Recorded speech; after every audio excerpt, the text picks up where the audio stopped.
Live from the headquarters of Ramsey Solutions, broadcasting from the Pods Moving and Storage Studios. This is the Ramsey Show. It's where America hangs out to have a conversation about life, specifically your money, your relationships, your work, everything that is connected and in between all of those heavy categories. I'm Ken Coleman, joined by my colleague, Dr. John Deloney. We're Ramsey Personalities.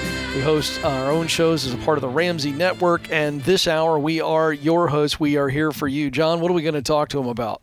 Everything. Relationships, mental health, what's going on in their lives, what's going on in their workplace, their money, whatever's going on. We'll sit here with you and we'll walk alongside you. There you go. All right, let's go to Noel, who joins us in the Big Apple, New York City. There you go. Noel, how can we help? Hi. Pleasure to talk to you guys. I just moved to New York City to take my dream job, and doing well. The salary's decent for the city, and I have no debt. But I was wondering, I don't think I can afford to buy something for a very long time, and I'm wondering if it's okay to just increase retirement, or should I still put money aside to be able to buy something eventually? How long is a long time? Well, I don't know, probably 10 years. Well, can you continue to save aggressively over a 10-year period and continue to pay the rent that you have to pay and get there in 10 years? If you really lock down and get the down payment there in 10 years, can you do that? I think so. And, I probably, I'll probably have some inheritance, but I just want to know if it's okay to do more than 15%, if I think it's out of reach to buy something. Well, is it okay? It's certainly never wrong when someone invests more, but that's our rule of thumb as Dave has prescribed the baby steps, and there's a reason for that. So if you think about baby step 4, so if you're new to our program, just kind of reset real quick so you can get caught up with where Noel is asking the question. Baby step 1 is we recommend you put $1,000 in your savings account just to handle any kind of rainy day pop-up emergency. Then you take on all of your debt in baby step 2. That's what we call the debt snowball, and you go after your smallest debt first, moving up to the largest debt so you get momentum, and every time you pay off on the smaller debts, you roll that payment into the next largest debt, and that gets you tremendous momentum. Baby step 3 is saving 3 to 6 months of your expenses. So now we're really juicing the emergency fund.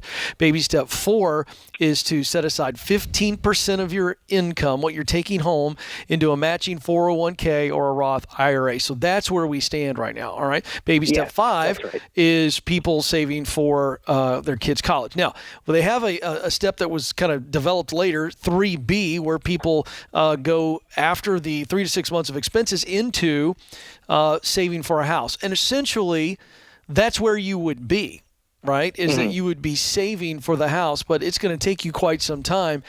And I wonder if you're going to be in New York long term. You sound like a young man. Is that true? Is it possible that you'll be moving out of the city, or you think you're there long term? Well, I'm young, but it's been my goal to get here, and I've been dreaming for 12 years to get to the right job and situation to do it. And I do think I'm going to stay here for the foreseeable future. So there's something underneath the purchasing question besides dollars and cents. What is it? Well, I guess since here's why you're saving for a retirement someday, so you believe that you're going to accumulate X number of dollars down the road, and you're willing to invest to make that happen. You are not willing to invest to make a home happen. Why? Because it seems like to get a substantial down payment is just going to take me a good amount of time to do that. So you're just going to are you just going to quit on that? No. Well, so right now I'm putting my salary is $90,000. I'm putting $1,200 a month to various retirement accounts, and I'm putting $500 a month in my savings account. So as that slowly builds up, which that'll take quite a long time to get a down payment for a house, I think, or a condo up here. So I'm wondering if that $500 a month in savings, should I just divert that to my retirement account? I don't know. I'm not certain. So I'm not going to make the mistake of putting a stake in the ground, whether it's causal or correlative. But in the millionaire study, the vast majority of millionaires had paid for houses. Right. And they were able to, over time, capture the most volatile and expensive part of their life, which is fluctuating housing costs, by taking that equation off the table. That's why we tell people, pay your mortgage off even if you have a great interest rate, because it just takes that off the table. There's no risk in it. You are completely on your own at that point. And what you're choosing to do, if you think about it, you're choosing to be at the mercy of a fluctuating market over time, which I think it's going to be fine. But that you're putting yourself on that roller coaster, and at the same time, you're choosing to remain forever in a land of increasing rents or increasing. Hey, your building just got sold, and so we're going to sell it to somebody else who's going to jack your rent up. It may move your rent down here. You're signing up for a life of chaos, and what I hear is resignation. You're just quitting. It's going to take a long time to get this. So I'm just going to put all my money over here in retirement, and I'm just going to just bet on the gap there between whatever rent escalation I have and whatever money I think I can earn in the market. And I think long term that's not a good move. Okay. What do you think the next 3 to 5 years looks like as it relates to opportunity for your income to increase significantly? Well, I definitely want to stick with my current company. I came in at kind of low-level management level, and I do see opportunities within the company. So my point is, it would seem to me that you're going to be making 150, 200 in the next 3 to 5 years. You got a shot at that. Is that too much for me to assume? That seems reasonable. Yeah. Okay. Well, so John, this comes back to we recommend the baby steps for a reason. Right. Your life moves with you as you go down these baby steps. Do you have any other debt besides? Do you have any other debt? I have no debt. Okay. No debt at all. Okay. And you've got your 3 to 6 months expenses. Yes. Yeah, I have about $20,000 as my emergency fund. Maybe it should be a little more, but what's the number you need? The down payment number. Well, so I guess 20% of.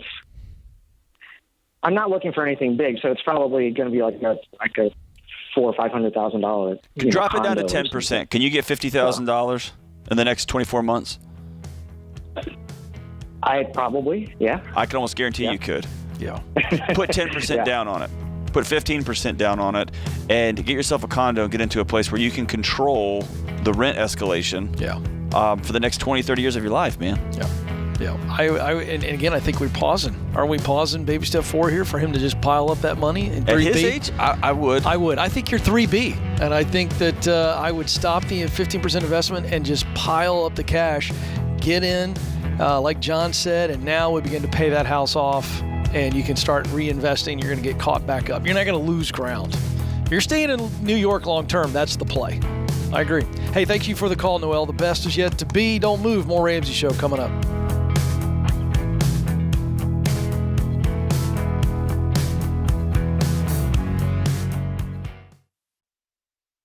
We were drawn to Christian Healthcare Ministries because we both had young families and we wanted to have more children. And we had also just started a real estate company and needed to find healthcare coverage that would meet our needs.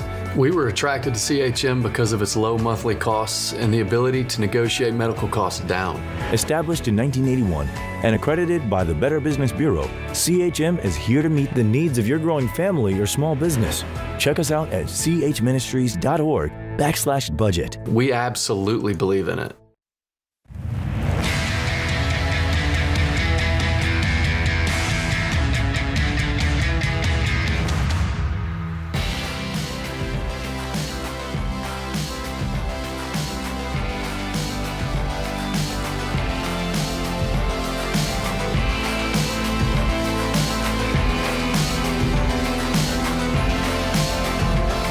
Welcome back to the Ramsey Show. I'm Ken Coleman, joined by my colleague, Dr. John Deloney, this hour. We are here for you, 888-825-5225, 888-825-5225, taking the money questions, taking the life questions in the area of relationships, your mental health, emotional health. How about your work? You got a toxic coworker or coworkers or a leader who's driving you nuts with horrible bossery. how do I get a bigger shovel to make more money to get out of debt? We're going to take all of those calls, 888-825-5225. Hey, when our team gets together at Ramsey Solutions, we talk a lot about our mission to change America's toxic culture in the area of money and mental health and work and beyond. Quite frankly, it makes us a little upset to see people get trapped by debt or a dead-end job or by their past. For the folks who work here, this is not a job. It's a mission to meet those people where they are. So if that sounds like something you could get excited about, you've got to check out all the exciting roles that we're offering at Ramsey Solutions right now. There's never been a better time to find a job doing work you love. We need developers, UX designers, and writers to help us build digital products. To see what it's like to do work that matters with us before you apply, follow us on Instagram and Facebook by searching Ramsey Careers. Apply for your dream job at RamseySolutions.com/careers. That's RamseySolutions.com/careers. 888-825-5225 is the number to jump in. Clarissa is up next. In Houston, Texas. That's John Deloney territory, isn't it? H-Town, go Stros. Come What's on. up? Clarissa, how can we help?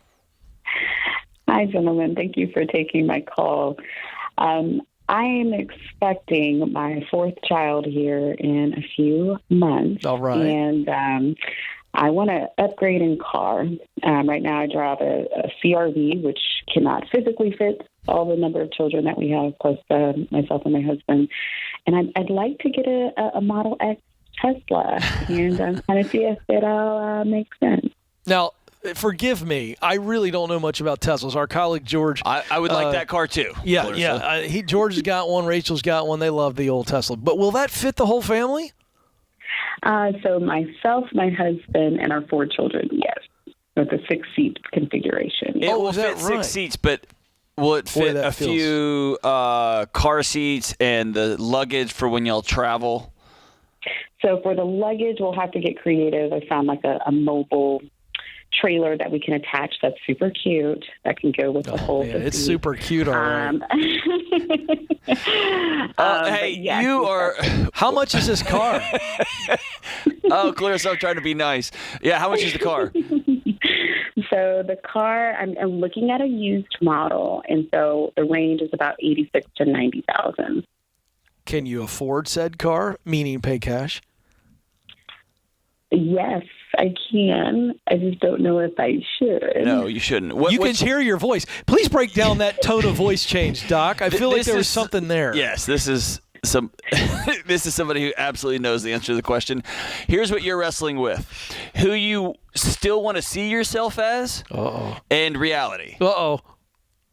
Reality is you're an awesome, cool mom of 4, an awesome, cool wife, and y'all are doing life. In your fantasy, you're still super rad and cool, and you're still going out to Fitzgerald's out there on White. I guess they tore it down. You're still going out and doing cool stuff, and you're driving a Tesla to get there. Is that fair? But I am a cool mom. I don't think there's a cool mom and a Sienna too, is what I'm saying. What's your annual take home household? Annual take home is about $330,000. Okay. Do you have any debt at all? We owe $424,000 on the house. Okay, so no debt but your house. Right. What's the other car worth? The car maybe your hubs will drive. Well, my husband actually has a Tesla. Of course he does. A Model 3. He's still a cool guy. But, he's still cool, and I'm over here in the CRV all crazy. Boring mom while husband's off being cool, plugging his car in. So you've got the cash. The car that we would get rid of would be worth $20,000. All right, so you got the cash right now. You can go buy it right now. Right. You got the fully funded emergency fund. I'm trying to find a hole here, John. This isn't a math problem. They got the money. Does it make sense? Yeah, does it make sense? Well, I think it comes down to, based on the formulas. Yeah, that's what I'm saying. This isn't a math problem. You can afford the car, and in terms of our principles, get it. Then go ahead and do it. In terms of, are you going to be happy with this purchase long-term for your family? And are you buying a $90,000 depreciating asset for 4 kids who are of a certain size now, and in 5 years they're going to be double that size? all crammed into. They're going to destroy this car. Mom. You know this, right? They will be walking. No, there's going to be Cheerios all smashed in there and gummy candies under the table. It's gonna be a car. I wouldn't do it on that alone. I didn't think about that, Ken. I would buy a car to get me through the next 5 years until my kids then get the sweet Tesla. Right, can go to the bathroom on their own. Let's start there, right? And then get a Tesla. Maybe by then they'll have Tesla minivans. I mean, Clarissa, the way your intonation changed, you were like, I know. You know. Like, but what I want to know, why you called us to get our opinion, two dudes that you barely know. What are you doubting? What feels weird about it? Tell us. Well, I know math, and I know that there's a reason why I've driven this CRV for this number of years. I know that cars are a depreciating asset. It doesn't make sense. But I also just, like, I'm spending about 2 times longer in my car every day than I used to. I have a newer job. So I'm like, well, if I'm in here like an hour and a half a day instead of, 45 minutes a day, I want to enjoy that. Yeah. Well, have you looked at that? That makes sense. But let me ask you this. Have you, because see, now, by the way, I want to be very clear, because John did a good job of saying, from a math standpoint, if you're calling us, does this make sense financially? You guys can do this. So it's a non-factor. It's not a bad decision. But I'm actually, John and I are playing off of your voice and what you're feeling. And I heard, now you told us, and thank you. So here's the deal. What would make you feel really awesome for $45,000? Or let me phrase, 40. Let me phrase it this way: are you a less cool mom? Are you not who you want to be in a $50,000 Sienna hybrid that can fit everybody and all the luggage and gets about 45 miles a gallon, 50 miles a gallon? I don't know what that is. It's a Toyota minivan. Toyota minivan. Yeah. That just sounds terrible for me. You nailed it. You nailed it. That's what's going on. But what sounds terrible? The image of yourself in that minivan? Just the idea of driving a minivan just does not. Okay, but wait a second. I'm going to keep pushing because John gave you one option. I'm going to give you another option. What about a really awesome SUV, again, that you can maybe get for $45,000? Maybe it's got a little bit higher miles. Maybe it's got 50,000, 60,000 miles, but that's nothing in or these a Tahoe cars. Suburban, yeah. What's wrong with one of those? Yeah. So I just don't like the way that they maneuver in Houston. So which one of you is from Houston? Because driving around in one of those for an hour and a half in Houston traffic is terrible. Switching lanes, finding parking. It is, but also there's rocks flying everywhere because they tear down a new highway every other weekend for no reason, right? So, I mean, it goes back to the $90,000 depreciating asset that's going to be destroyed on the outside and on the inside. I think of all the things I've heard as we're thinking this out loud, it's what Ken said about what these 4 kids crammed into this beautiful, wonderful car. And if you called me and said, hey, I got 1 kid or I'm single, we'd tell you, dude, buy it right now. Yeah. I'd be jealous of you because I'd love to have that car. But this is just us telling our friend or our sister, dude, kids destroy everything. You know that nuclear scientists have found that goldfish will survive. Those little treats, those little cheesy treats will survive a nuclear blast. Yes, and so they're definitely going to live in those crevices that even your vacuum cleaner can't get to. You know, the long neck one you try to can't get it. And it's there forever. The world's greatest adhesive, melted gummy bear that sits under, or melted organic fruit snack. That's all you can eat in a Tesla, by the way. And no matter what they tell you about that awesome chemical you can buy at your favorite store, big box store, your kid's going to drop a smoothie and it's going to stain that carpet inside of 6 months. And guess what? It ain't coming out. Nope. Hey, buy what you want to buy. Yeah, you can do it. I'm more worried about you not liking yourself in a vehicle. That tells me you got deeper things going on there. That's where I would start. But if you do buy it, would you please email the Ramsey Show the picture of you in your cute little Tesla wagon with on 4 the way kids to the beach crammed in there? That's right. I want to see that. Woohoo! We're going to the beach, everybody, in our electric We have space car. for 1 towel. That's it. All right, folks, don't move. More of that kind of genius wisdom coming up. This is The Ramsey Show.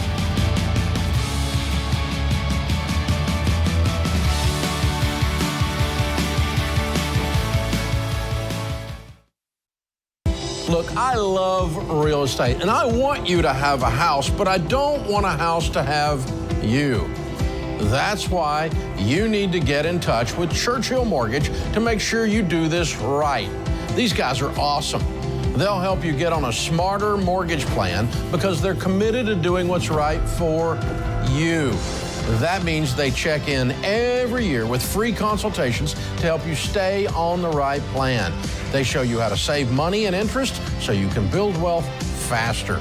They walk you through the total cost of your loan so you can make the best choice. Basically, they care. That's why we call them Ramsey Trusted. You can achieve debt-free home ownership, and Churchill is here to help. Go to their site, churchillmortgage.com/Ramsey, to start your approval or get more information.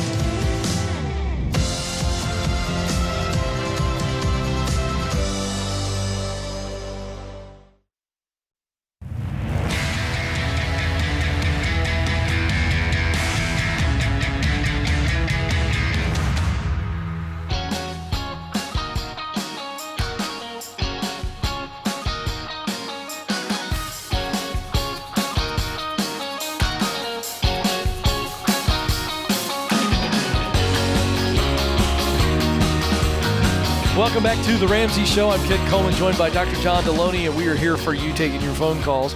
888-825-5225. That is 888-825-5225. It's a free call.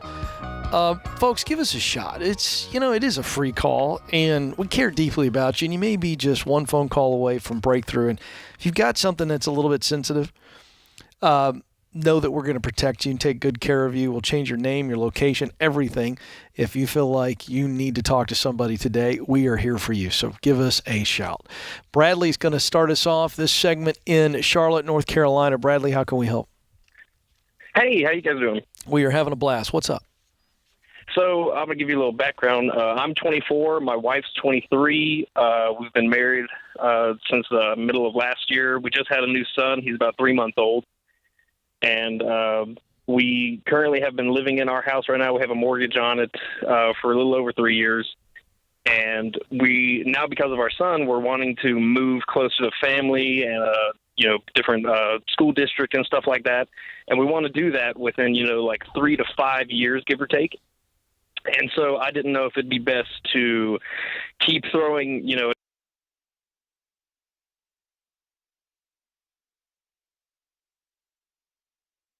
additional money into the mortgage, try to pay it down as quickly as I can, or if I need to draw back on that and instead use that money towards the anything past my emergency fund to put down towards the next house, that kind of stuff.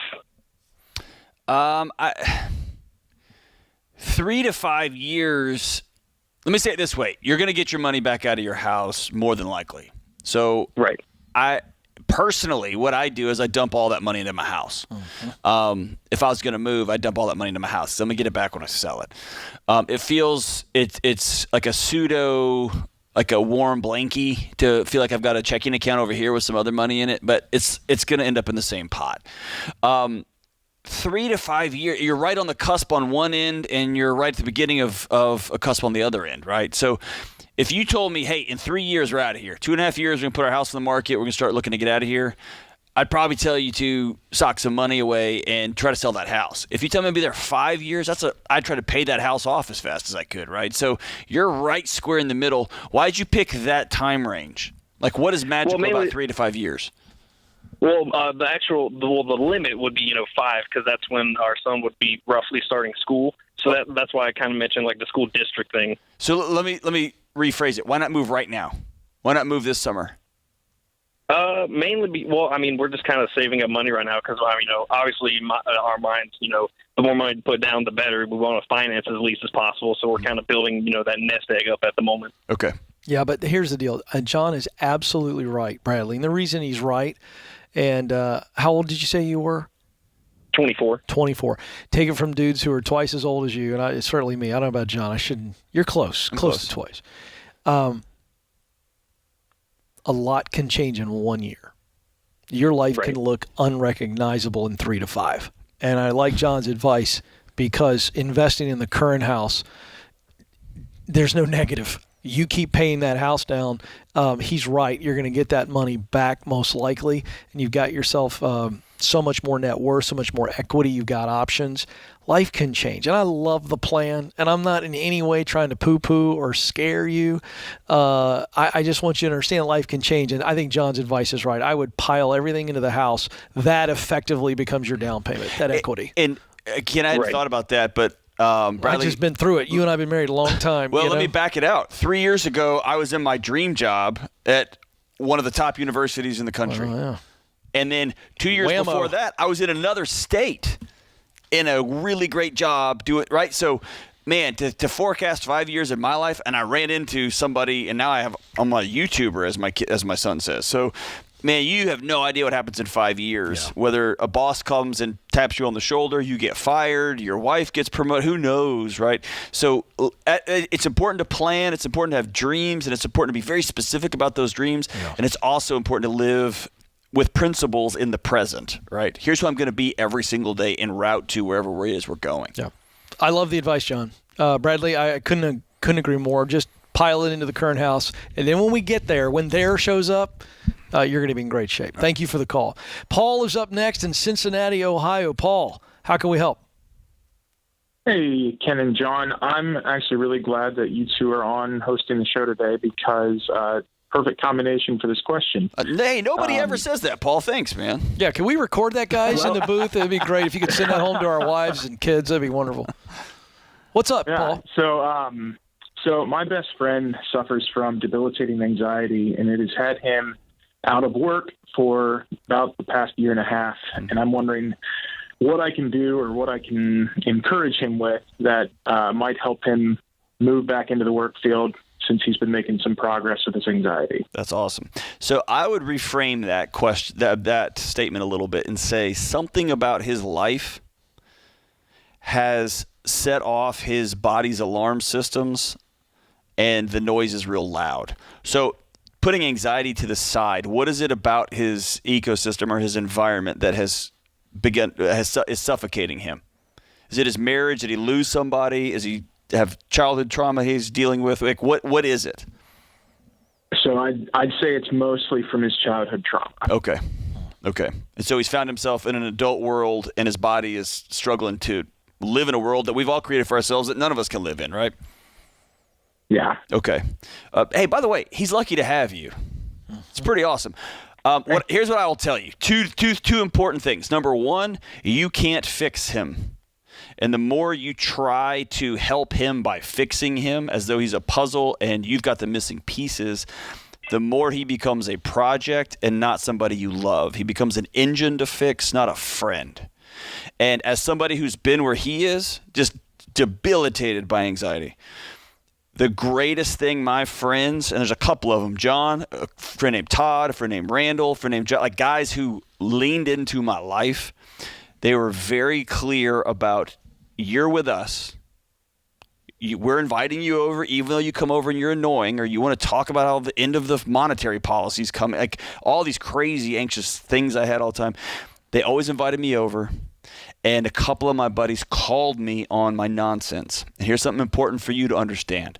That debilitating anxiety is a context. It's his body getting his attention, and he sounds like he's on the path to healing. It isn't an excuse to show up in your life. So I had a friend who one time came. I had, you may have heard my story. I thought I was seeing cracks everywhere. I thought my house was falling apart. He came over to my house. He looked at it. His dad was an architect. Grew up on construction sites, and he walked around and he took me out. We were outside. I was like, look at this. And he took a breath, as a good Texan would do, and he exhaled and he said, your house is strong. Your house is fine. This conversation's over, and I don't ever want to hear you mention this again. And here's what he gave me in that moment. That was the first time someone had said, stop with this nonsense. And it allowed me to walk away and think, maybe the issue lies with inside of me, not projecting out all over the place. You see what I'm saying? But he wasn't ugly. He showed up. He came into I invited him into my life, and he showed up, and he loved me enough to hold me accountable. Are you taking care of yourself? Right? You see what I'm saying? So you can't fix him. You can love him. And that's real frustrating for a good friend like you, right? Well, you can also do a couple other things, Paul. John's absolutely right. You got to love him. But you know what you can do? You can encourage him Be very, very positive. Just a voice of positivity and consistent positivity. That's the encouragement. You can also connect him to people that you know to say, hey, let me tell you about my buddy. He's had a rough life, but I know he's a good dude, and I want you to give him a shot. You can connect him to opportunities through your relationships. And then the third thing is you can endorse him. Endorse him to as many people as possible. That's what a friend can do. Your question was, how can I help my friend find a job? Well, you can look a little bit for him, but at the end of the day, you got to connect him, because I think he feels wounded, John. Oh, yeah. I think he's a little bit maybe shameful, embarrassed, whatever. And finding a job's exposing, leading him to a situation is one of the best things a friend can do. That's exactly right. And just showing up, being there. So connect him, man. Open up your Rolodex. Put yourself out there for him. But in doing so, tell him, hey, dude, this got to stop. Yeah. Because I believe in you. I put my name on it. You're going to show up. You got to show up, and you got to deliver. And I believe you can show up. That's it. I think that's the right thing to do. And then, as John said, Paul, you just got to be his friend and love him. You can't do it all for him. But great call. Thanks for calling. This is The Ramsey Show.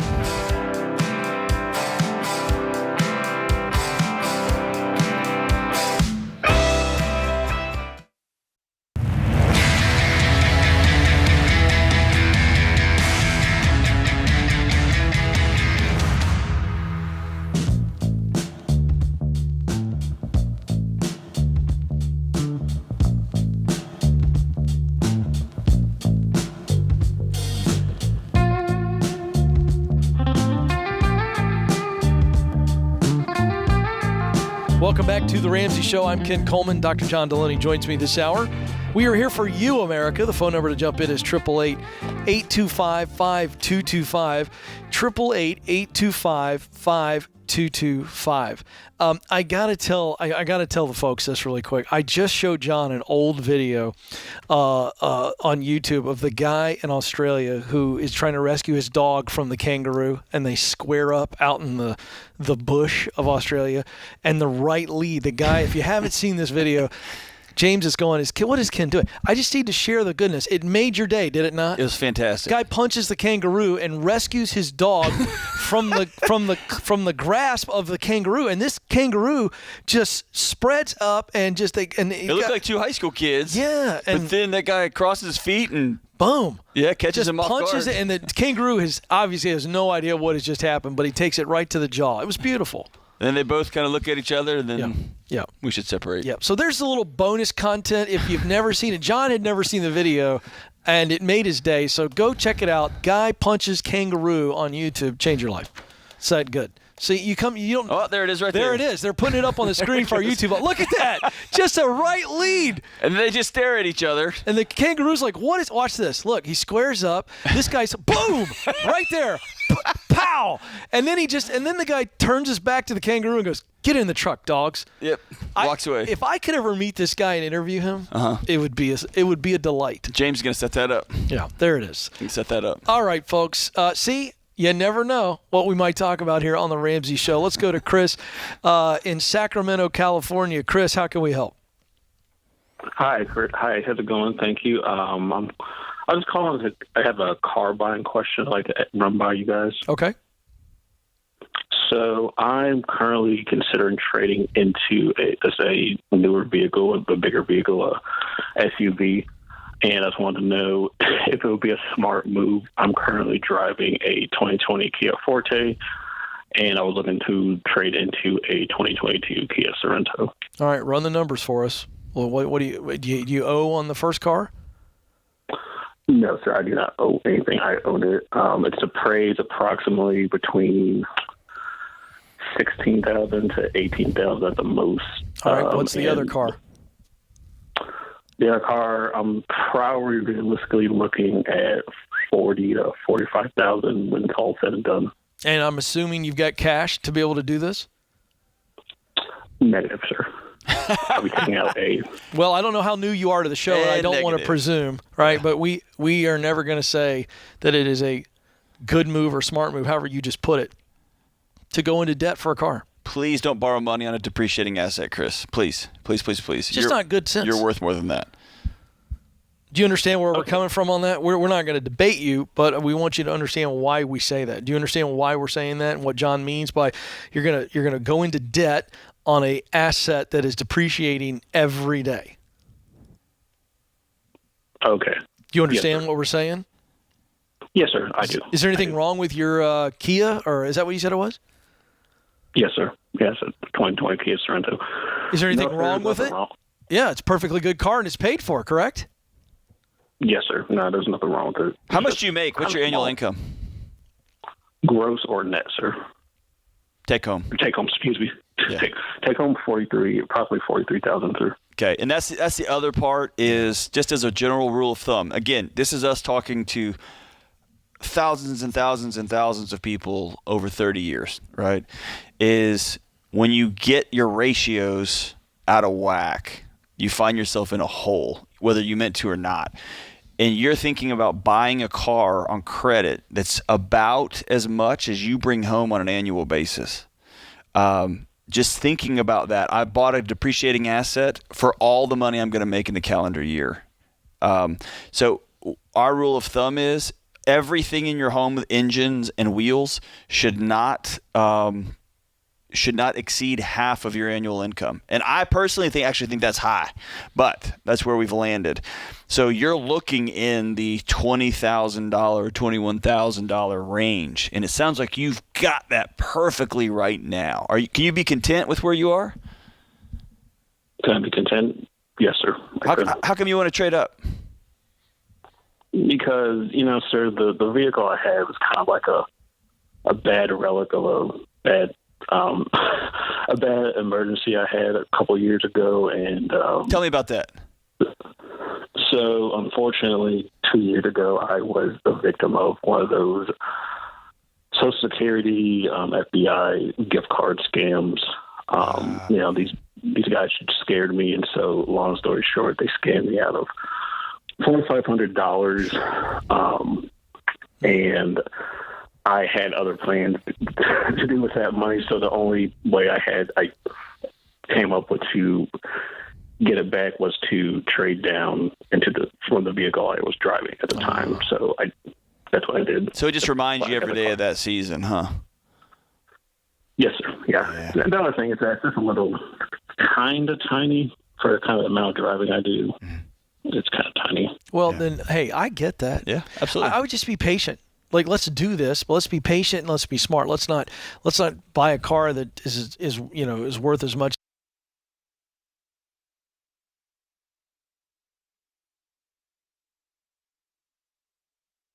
as John said you're going to make in a year. So I would be patient, save up the money, and be smart about this. Don't be in a rush to make this change.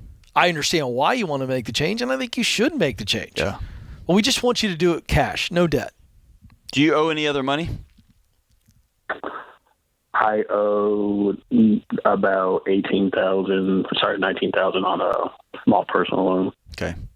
I've got a even crazier idea for you. What if you sold this? You said it's $18,000 trade in, which means you get 20 for it on the private market. What if you sold it for 20, bought a $10,000 Camry, and then took that other $10,000 and threw it towards your debt? Now you're out of this car that reminds you of a dark moment. You're in a car it's not sexy, it's not cool, but it's going to run till the apocalypse is over.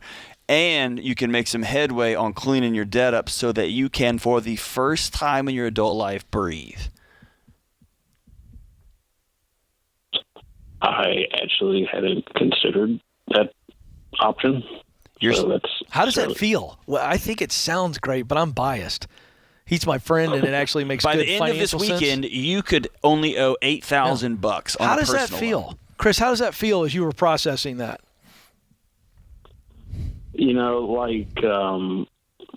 Like you said, it would remove the kind of the reminder, like I kind of would like to do with kind of the circumstances of the vehicle I'm driving. Cut your debt in half. Yeah, feels pretty good. That's the answer I'm looking for, because I know that felt good as you started to process that, right? And then you've got $8,000 left that you owe somebody. I want you to spend the next calendar year putting every penny you got to pay that stuff off. And then by the end of 2023, I want you to be completely 100% a free man. Yes, and I'm going to challenge you a little bit more. 6 months. Go work an extra job. right? Go get a part-time job making $20 an hour, 6 months or less. You're completely debt-free with John's plan. Then we start saving towards the nicer car and moving on with your life. What do you do for a living? I'm in the Army, sir. I'm an Army officer, sir. No, that's why you keep calling me sir. I was wondering. How much longer do you got? Currently, I only have 3 more years active duty that I have to do. I'm looking to do 6 more years active duty. Great. Man, I'd love to see you hammer this out and figure it out. And be completely 100% debt-free, even if that meant you got to move back on base for a season and get control of the number of veterans that we talk to or active duty folks that we talk to who have been either scammed or have found themselves. Hey, at least you got a Kia, man. You didn't get yourself the Jeep with the jacked up, all the stuff on it, right? But, man, I would love to see you look up in 24, 36 months and you owe nobody anything and you're driving the car that you want, that you paid for in cash because you're a free man. I would love, love, love that, man. You deserve that life. Thanks for your service, Chris, and you've got this. Hopefully you'll take our advice. I think the best is yet to be for you. Thank you so much for your call. I want to thank John Deloney and James and the crew behind the glass. Thank you guys for keeping us afloat, but mostly thank you, America. This is The Ramsey Show.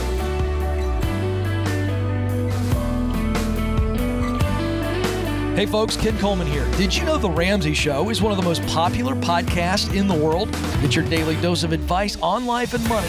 Check out all of our shows from the Ramsey Network wherever you listen to podcasts.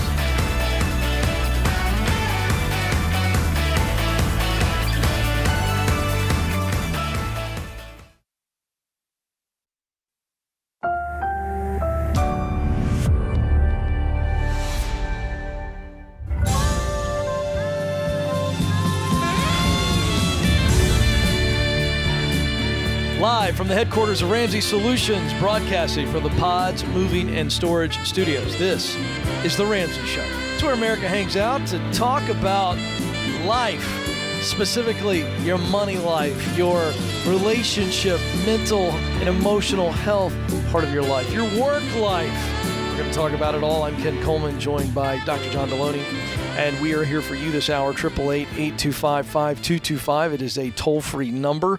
You may just be one phone call away from breakthrough. We'd love to try to help give you a practical plan for hope for a better future. 888-825-5225. That is the number to jump in. Betty is going to start us off this hour in Reno, Nevada. Betty, how can we help? Hi. So my question was, should I go back to work, hold strong, or maybe move some money from stocks? Currently, I'm a stay-at-home mom. I used to teach 7th grade, and we've been on a single income since April because I was put on bed rest after my second pregnancy.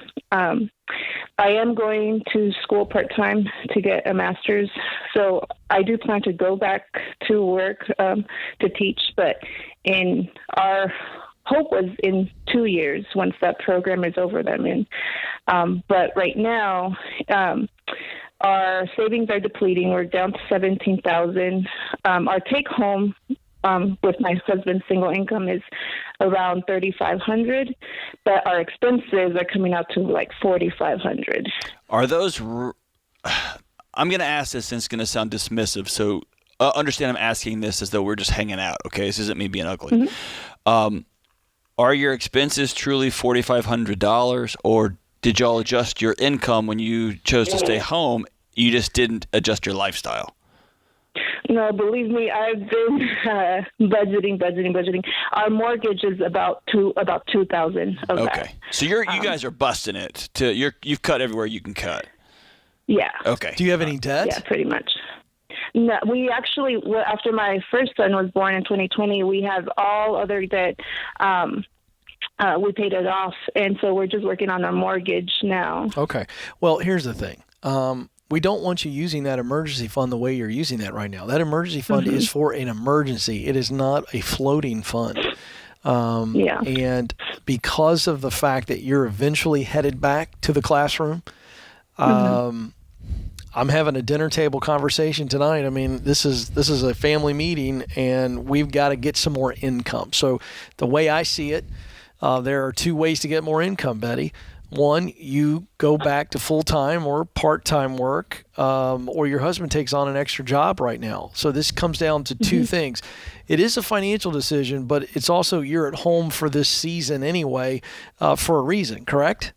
Yeah, yes, exactly. So, I have a possibility too. I'm wondering if we should do this. My husband gets stocks from work, and so we have like 90,000 restricted stocks vested. So I don't know if we should take some of that out. I would not for this, because this is, see, again, it sounds attractive, but you're coming up with a bandage with the stock thing. Yeah. It would give you a little bit more time. It would replenish your savings, but you're going to pay taxes on that. If you're going to do anything with the stock, you know what I would do? I would invest that wisely and let that be working for you. That's what I would be doing with the stock. I would not be using it to live off of. I think it comes down to who's going to take care of the kiddos if you go back to work. Have you walked through that? And see, that's part of the reason why I'm staying, because the only daycare close by wasn't really great at all.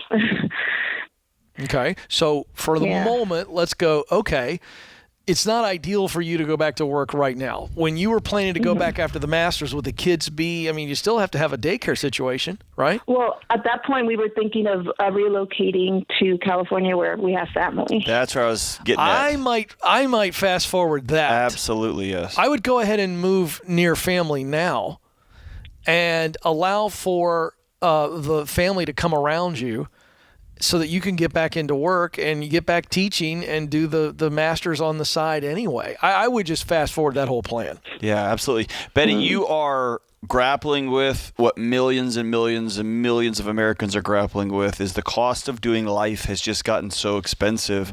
And jobs like you are doing, like being a teacher. I met with some K-12 administrators yesterday, and the starting salaries are very similar to what they were when I was a high school teacher, and that was a long time ago. So the cost of doing life has gotten more expensive, and the cost for some of these jobs hasn't. You found yourself there, and what you found is it's an uncomfortable, nobody likes to talk about it, and it's like hush-hush, but you've landed in a mathematical reality. To continue to live here doing the work that we love to do and having kids is no longer feasible. So we either have to change jobs, we have to change locations, we have to make concessions. Ken and I have both driven all over the city to drop our kids off at various places because there wasn't one by our house. That may be part of it. And so that means your day looks a little bit different. That means husband's got to cook dinner because you're going to be out. Whatever it is, you're having to own reality, acknowledge it, and you can't just say, well, this is just where we live. You can't if you've got $1,000 gap between income and bills, right? So, man, I'm with Ken. I would accelerate that move to California. I would be super clear about the financial aspects of this.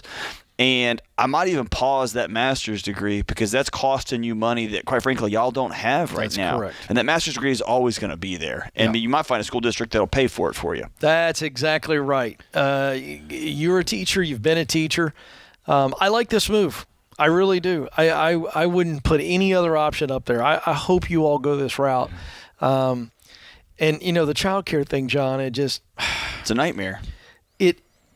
It is so prohibitive. Yeah, it's a mess. To working women. Oh, yeah. I was reading something recently. We knew this shortly after the pandemic really hit. About 6 months into 2020, we saw data come out where a ton of professional women had to go home. Mm-hmm. And that was because everything was shut down.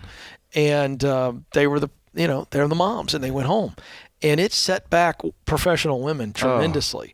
Yes, and at the same time, child care costs have escalated. And so it's keeping women back. So I can't afford to go work. They can't go back. Right. It is cost prohibitive to go to work. Right. Yeah. And that makes me angry. It's an absolute mess, yeah. And we as a society, and I'm going to this is dangerous to expose a problem without a solution. Right. But I can say with confidence, we, the people, have the brain power on both sides of the political aisle. We got to figure this out. To take care of moms. God's sakes. We got to figure out childcare in this situation so that people can. I mean, there's got to be a way, and I know there's some bright people, a whole lot smarter than me, that can figure it out. Especially when you look at the downstream cost of. Well, yeah. How much we spend on the back end of some of these challenges, man, that it could be solved if we take care of mothers and we take care of kids. That's Good right. grief. Yeah, so anyway, there you go. Betty, make the move. The good news is you have a support system. You got family, for you and your hubs, and I'm very excited for you guys. Boy, life is going to be a lot easier. Put that house for sale up and make the move. Thank you so much for the call. For the rest of you, don't move. We got more Ramsey Show right around the corner.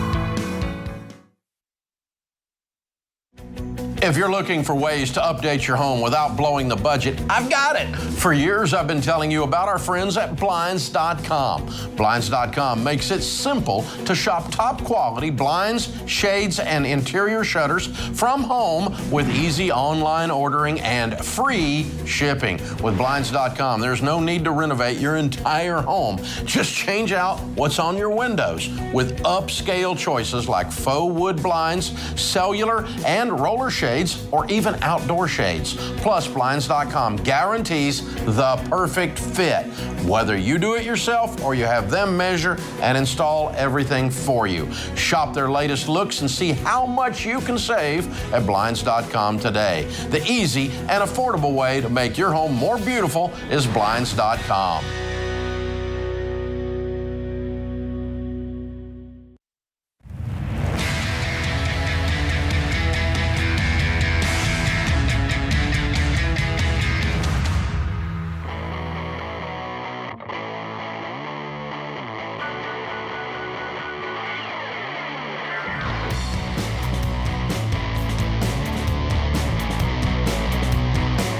Welcome back, America. You have joined the conversation here on The Ramsey Show. I'm Ken Coleman, joined by my colleague, Dr. John Deloney. The phone number to jump in is 888-825-5225. Last week, we were in Phoenix, John, for two amazing crowds at sold-out events on the Building Wealth Tour.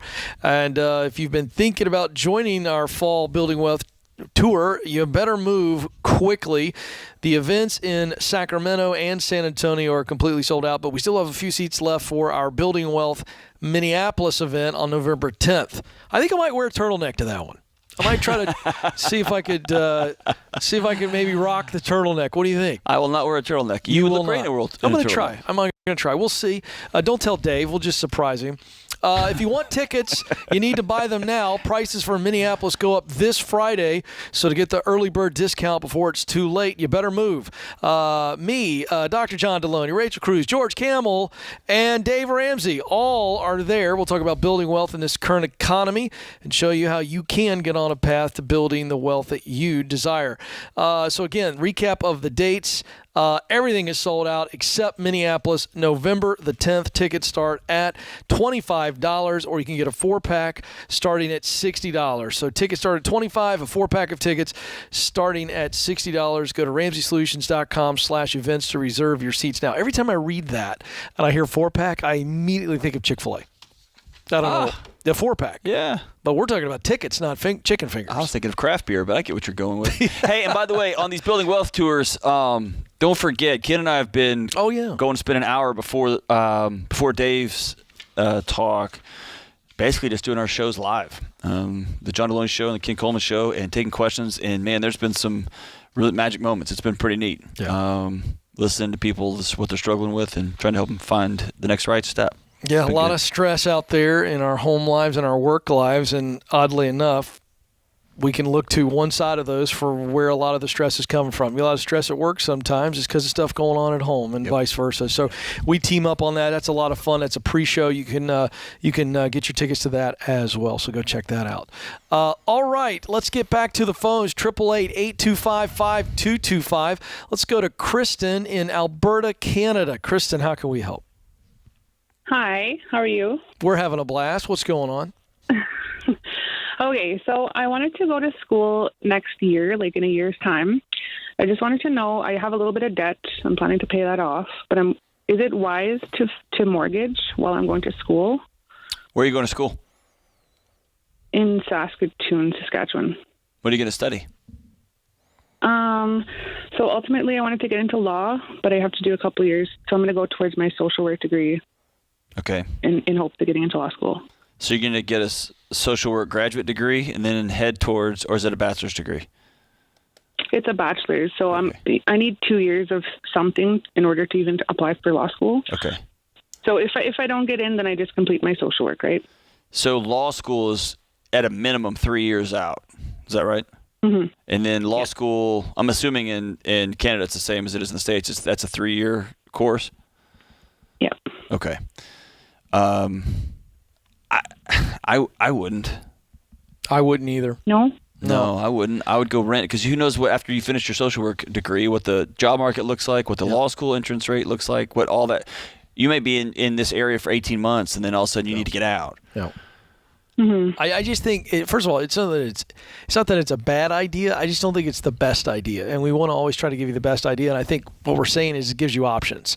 You know, once you purchase a home, a lot of things change. You feel like you're rooted there and you're getting after this. You've got a clear professional direction you want to go. I would not do it. I would wait. And especially since you don't know if you've even got into law school yet. You haven't got into law school, period. You haven't gotten into law school there. You may end up in law school somewhere in the States. Who knows where you're going to end up. What's the housing market like in Canada? It's up and down, I guess. I was looking at like townhomes and condos even. And what's that purchase price? What's the purchase price going to look like? I can find one for $150 to $200, a decent one. Yeah, but those homes and condos, those townhomes and condos are going to be there by the dozens. Mm-hmm. I'd sit tight. I would. I'd get my degree and then figure out what I'm going to be doing. Which way were you leaning when you called us? Oh, you were about to buy, weren't you? I was 100% going to buy. And yet you called. Yeah. Why? I thought I don't know. I thought I'd be talked out of it, and I was. So.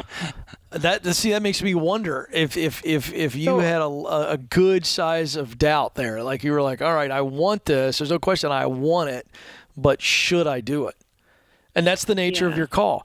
I just would hold tight. It's just going to give you more options.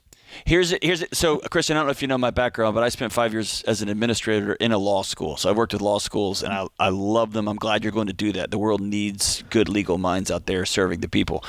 The number of students who would come in and then they would spend 1 year somewhere else doing an externship, they would study abroad, they would end up working at this firm over the summer and then have to come back during the year. It's a lot more mobile than you think it is.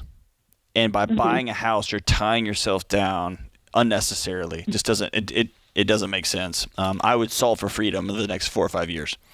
Thank you for the call, Kristen. We're excited about what you're going to be doing. Let's go to San Diego, California now, where Mark is on the line. Mark, how can we help? Hey, how you guys doing? We're having a blast. What's up? Hey, so yeah, I've been dating this girl for about 9 months, and we kind of started talking about finances and money. And she has about $300,000 in debt. She got a PhD in pharmacy. So she's a pharmacy manager making around $100,000 a year. And, that was kind of a shock to me because I have no debt. I have good credit score. I have an emergency fund. I have enough money to actually purchase a home right now if I want to. I have a thriving business. And when we talked about it, I kind of said, okay, well, if in the future, because we're not going to share expenses or finances until we're married, I would be happy to support the household when we're married while you're having your income mostly go to the debt so we can kind of work on it together. And that seemed like a good plan. And then a couple weeks later, she kind of brought up, the understanding of like, I have a brother that's special needs that, might need financial assistance in the future. Her parents are taking care of him right now. So I'm trying to figure out, okay, what would my responsibility be? And then she kind of said, there might even be a chance that we might need to take care of my mom hypothetically, but probably not in the future financially. And I'm getting concerned because I feel like the expectations are quickly kind of increasing on me to be able to provide, and I don't know. So now I'm like, it's causing anxiety for me in a relationship, basically. No question. When you marry somebody, you marry their family too. Yeah. Right. And so I don't think it's out of bounds at all to take care of an aging parent. I don't think it's out of bounds at all to have a plan to take care of a special needs brother and sister. I think that's beautiful. What you have to ask yourself is knowing that loving her comes with also helping support family. Mm-hmm. Is that a life you want to buy into? That's the choice here. Don't overcomplicate it. Okay. In fact, I think it's beautiful that she is that articulate up front. Really? Yeah. I read that a little differently. Okay. Did you read it differently than that, Mark? Did it feel presumptuous out of nowhere, or did you feel like it was an extension like John's saying? I could be reading it wrong. I don't know. I mean, okay, hold on. Yeah, you do. Hang on. We're gonna dig into this. I want to dig into this one. Yeah. Hang on the line, Mark. We're gonna go to a break here. I'm gonna put you on hold, and when we get back, I could be wrong. Because there's some onions here. No, I might be. I just wonder if he doesn't feel like, whoa, that was a little fast when you came at me with mom and the brother. I don't know. I actually want you to spend more. Okay. I want to watch you dig into this one. I'm going to dig too. It's a good question. I agreed with what you said. Right, let's do it. No, let's do it. I don't know. This one feels weird to me. Hang on, folks. This is what we do here on The Ramsey Show. We dig deep. It's going to be great. Mark, hold on. This is The Ramsey Show.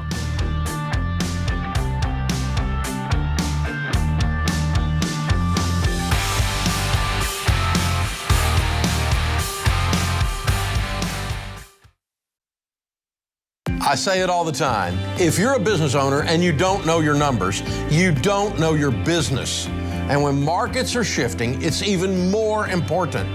You've got to know where you stand so you make your next move the right move. And you don't have to be in the dark here. Over 31,000 businesses, including my team at Ramsey, know their numbers because they use NetSuite by Oracle, the #1 cloud financial system. NetSuite gives you visibility and control of your financials, planning, budgeting, and inventory so you can manage risk, get reliable forecasts, and improve margins. Having everything in one place has saved my team hours each week since we made the switch to NetSuite. NetSuite is a game changer. So head on over to netsuite.com/Ramsey to get a product tour today. That's netsuite.com/Ramsey.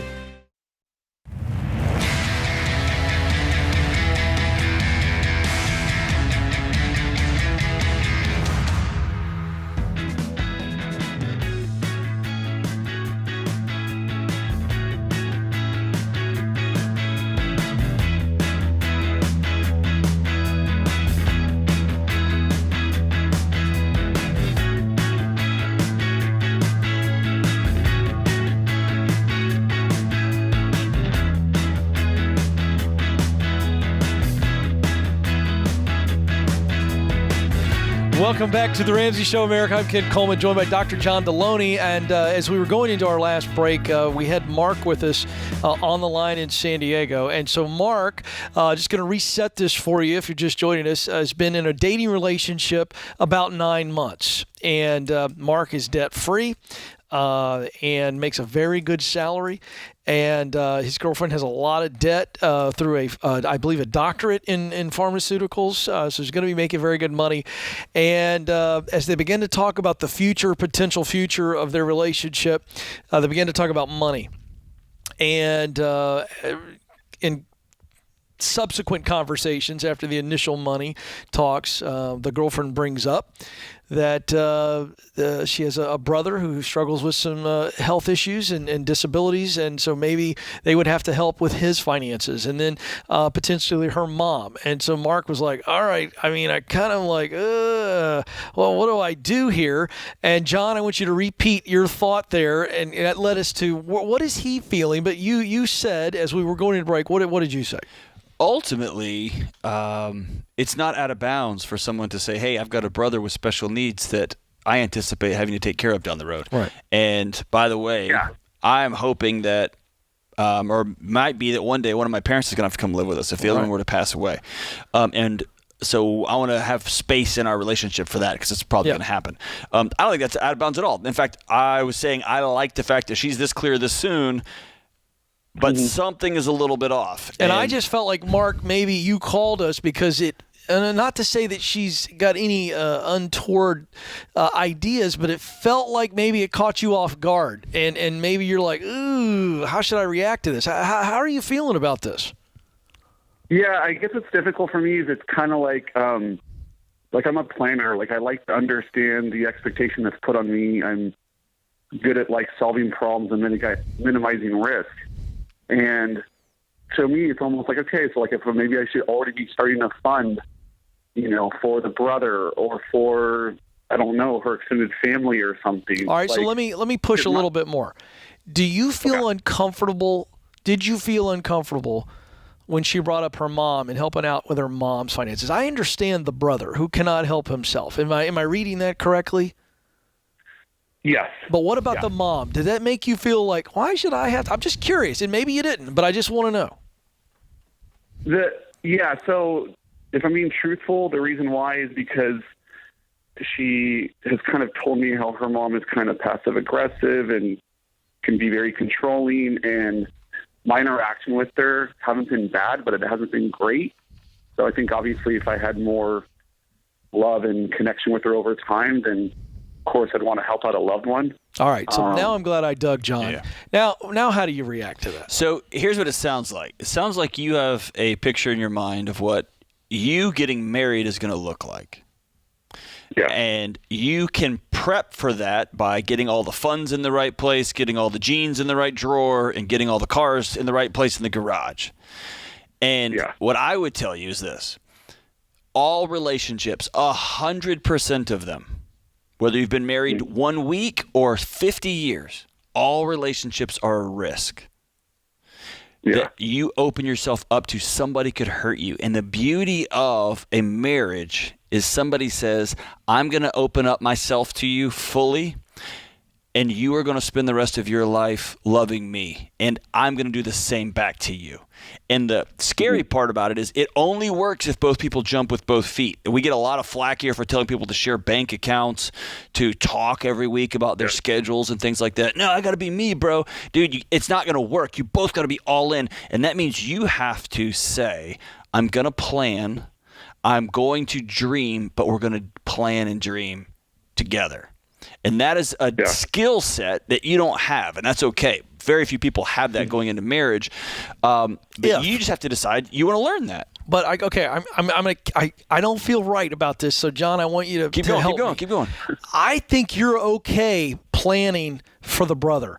I don't think you're okay. I don't think you've bought into the fact that you even need to support mom. And I, quite frankly, sitting here go, I'm not sure I'm signing up for that. Am I on to something? Yeah. So here's the deal. Are you ready to marry this woman, or are you just talking about it? I think I'm ready. I mean, I love her and I want to marry her, and I don't know. Yeah, but I know you don't, because let me put it this way. If she had not brought up taking care of mom, how would you have answered that question? Come on, man. I think I would have answered it a little bit differently. I think I need to be able to have the conversation just with her in a more... I think so too. John, I'm going to throw it back to you because I've appreciated everything you said. Yeah. But I don't think he has to put himself out there. No, he doesn't have to. Hey, here's the thing. I think he's got to tell her. Okay, so here's what I think, Mark. I think, John, I'm going to pass it back to you. I would like to see him sit down with her and go, okay, here's what I'm feeling about this. Yes. I'd like to know your mom's finances. I want to know the whole picture. If we're talking about you're expecting me to maybe help, I want to know the whole enchilada. What's mama's finance situation, and see what the risk would be, and how old is mama, right. and can mama get her act in gear, and I'll support mom if she does this, this, and this, and she needs a place to stay, yes. But as far as letting her run up debt and be irresponsible with money, when I don't agree with that, I'm not buying into that. I guess, Mark, that's what I'm feeling underneath the surface. Am I right? Well, I was going to actually ask you that with what you just said, 'cause I completely agree. Isn't it kind of like, and just in general, if I'm lending money to family members or that I'm crossing that threshold, that is kind of my responsibility to have an understanding of like. Yeah, but we don't want you lending money. So here's where you got to be real careful, Mark. My guess is, and I could be out to lunch, your girlfriend / future fiance / future wife made a blanket statement of some sort that said, come hell or high water, I'm going to take care of my mom. I need you to know that about me. I'm a kid who's not going to let my mom be on the street. And in your mind, you're a planner. And you went to, okay, well, what's the budget for that going to be? And what's her 401k look like, right? And so what ends up happening is you have a picture of take care of mom, which is this is a problem to solve. And she has a picture of I'm going to take care of mom, which is a person to love. And what happens is y'all are having a fight that shouldn't have to happen because you're having two separate conversations. So I enter that conversation and say, I love the fact that I love a woman who wants to take care of her mom. Yeah. In my head, here's what this looks like. I start thinking about how much is this going to cost? Are we going to have space? We have to buy a different house. Are we going to have to move communities? Are we get all those different nuts and bolts? And now you're in a very different conversation, which isn't, are we going to love mom? It is, how are we going to do this? And you can say, I am all about loving you, all about honoring your mom. I'm not in the business of loaning people money. Yep. They can live in a room in my house. We can get a mother-in-law suite on top of the garage. Here is a core principle of mine. And if she comes back and says, we're going to loan our money to our family, now you've got a values issue, right? That's less of a mathematical formula issue or a risk issue. That is no, I loan money. I don't loan money. And now you're talking about future issues in your marriage, which is why you date, right? Is this making sense?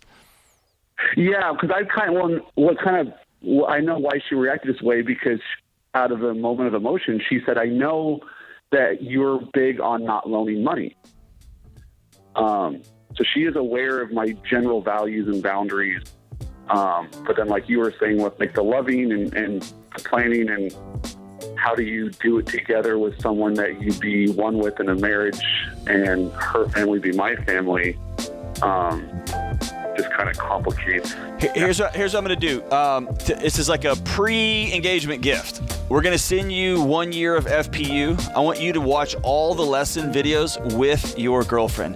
And if her mom will join you, that'd be great too. I want you all to watch them together, and it will give her some context of where you're coming from. And if nothing else, it will give you all a common language for which to build your relationship on, or to make the hard decision to call it, right? Thanks for the call, Mark. This is The Ramsey Show.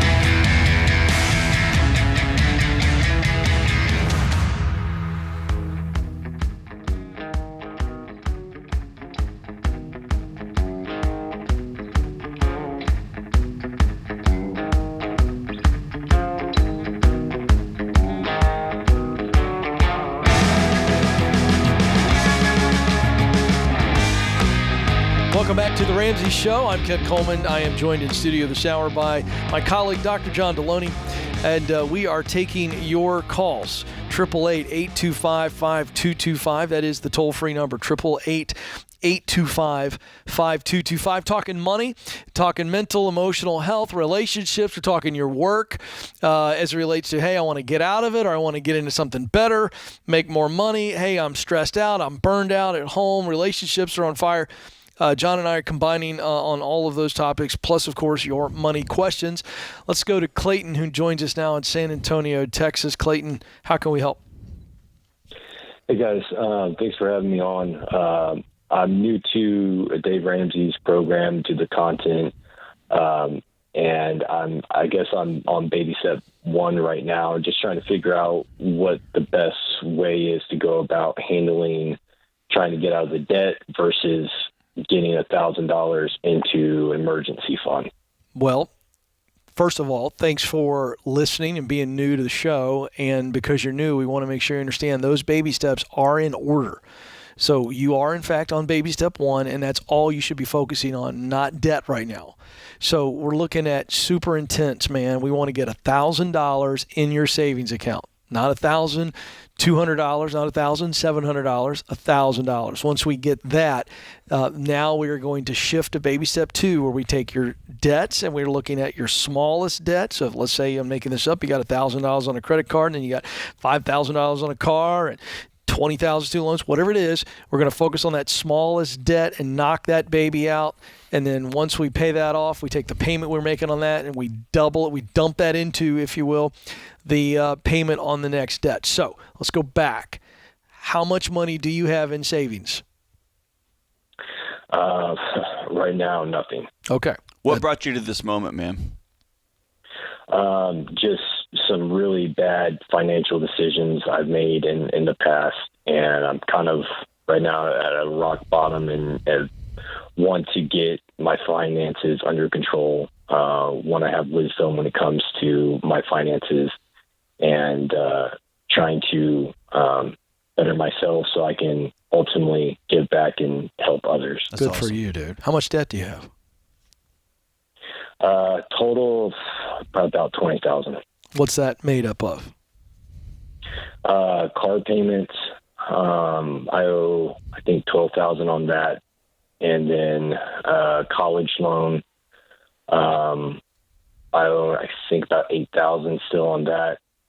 It takes me to 20. And then last year I made some really poor decisions and took out a few same-day loans, and really regretting that now. Okay. Can I ask you a bigger question?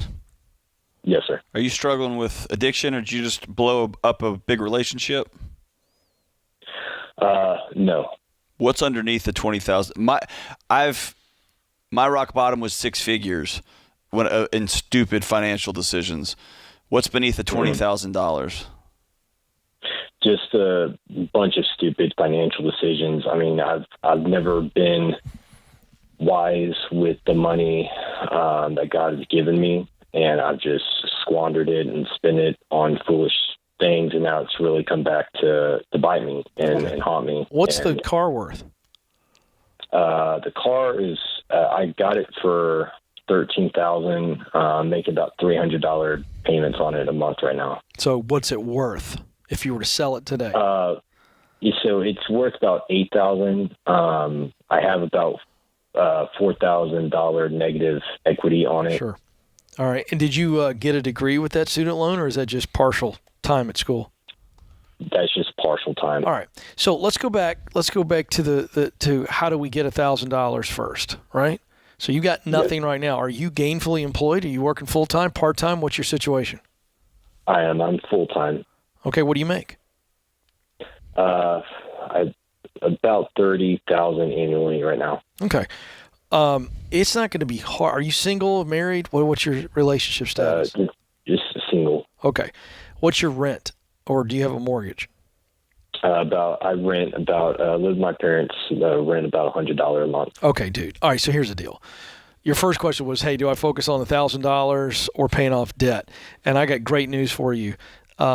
You can pay this debt off very, very quickly if you go all in. Are you willing to go all in and stop making what you're saying foolish decisions and just make decisions for your future? You willing to do it? Yes or no? Yes, sir. All right. So $1,000. That's selling stuff. You got anything you could sell? You got a guitar, some shoes you don't wear. What do you got? I do actually have a number of stuff I can sell. All right. So this that's weekend. one way. Yeah, he's right. John's right. Online, yard sale. Facebook Marketplace, done. I mean, dude, sell anything that you can sell. All right. And let's say that we could sell up to $500. I'm just picking that number. Now we're halfway there. You're also single. And we are in a really great job economy right now. Clayton, San Antonio, Texas, how many different places could you make $20 an hour, even part-time? The answer is a lot. A lot. What do you do to make $30,000? I work at a car dealership. Well, then we could just upgrade the gig altogether. Yeah. All right. There's two ways to go about this. You either add the part-time work, or you just get a better job. And we bring in more income, and getting $1,000 as an emergency fund, you should be able to do that in the next, I'm going to say 2 weeks if you really get after it. Max. If you're selling something and you're working on the weekend, come on, man. I mean, Walmart will hire you for 19, 20, 21, 22 bucks an hour right now. If you got to stock shelves for a week at night and not sleep, you can do that. You don't need sleep to sell a car. For a short term, okay? We're just talking about, I want you to just see how attainable, how reachable $1,000 is. Do you see it now? I do. All Yes, right. sir. So that's baby step one. Now, let's talk about the debt, John. I mean, we got a couple ways we can go on the car. He could keep that intensity up and pay that car off pretty quick. That's what I would do. I'd keep the car. Yep. And then the student loan of $8,000. I mean, that's actually next on the list. On the Snowball, it's the $8,000. Unless these payday loans, you said you owed 20, but then you mentioned payday loans. Have you paid those off? No, sir. Well, then what's the payday loan? How much? About $2,000-3,000. Okay, so we get $1,000 in the bank. Boom, we're going to do that in 10 days. All right? And then we immediately go after the payday loans. We knock those out next. Then we take on the student loan of $8,000, and then we take on the car. And if you work like a madman and you double your income one way or the other, you can do this very quickly. And here's the thing. Here's what's working for you is hang on the line. We're going to send you a plan, okay? We're going to walk you through. I'm going to send you all FPU, Financial Peace University, the flagship product that you can walk through all this stuff, and I'll send you the $Every app, okay? Only if you promise you're going to do it. And so that's the benefit. Here's the negative thing. Ken and I have been doing this show for long enough now that I'm simply out of excuses in my personal life because I've seen too many people, teachers who just say, fine, I'm going to get done teaching and I'm going to go drive Uber. And after I get done driving Uber, I'm going to edit papers for grad students. And then I'm going to get up in the morning and I'm going to do Postmates before I go teach my classes. And suddenly they're out of $100,000 in a calendar year because they just got maniacal. You sound like somebody who overthinks and overthinks and overthinks and overplans. And then you find yourself and you've actually done nothing for all of your effort. Is that fair? Yes, sir. We've got to be done with that. I want you to stop thinking and I want you to start acting. Go get jobs, go get jobs, go get jobs. And it may be that your mom and dad say, well, you need to rest, honey. I know you've been working hard. And you say, not now, not in this season.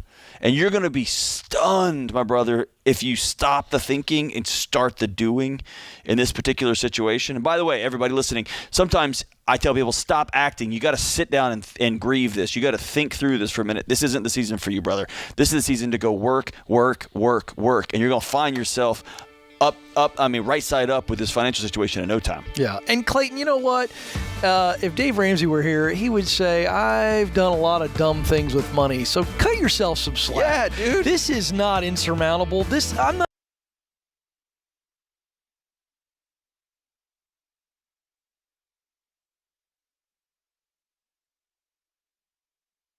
We're not talking to some fool. You're fine. You're a normal guy. Yeah. Normal. And you didn't dig too big of a hole. You got this. You're Get your good. chin up, shoulders back. Hey, I want to thank Dr. John Deloney for hanging out. I want to thank the crew behind the glass for keeping us on the air. And you, America, we appreciate you. This is The Ramsey Show.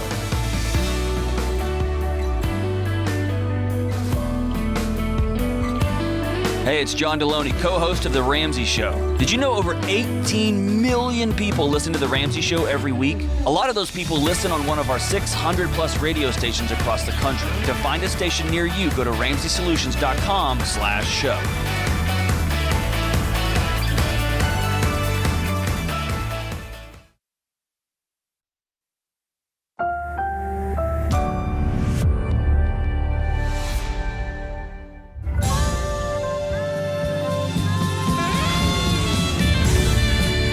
Live from the headquarters of Ramsey Solutions, broadcasting from the Pods Moving and Storage Studios. This is The Ramsey Show. It's where America hangs out to have a conversation about life, specifically money in your life and relationships in your life and mental health and your work and so much more because, well, if you look at all of those areas, they're all intertwined every day. We want to give you a clear path to hope and transformation. 888-825-5225 is the phone number. I'm Ken Coleman. Dr. John Deloney joins me this hour.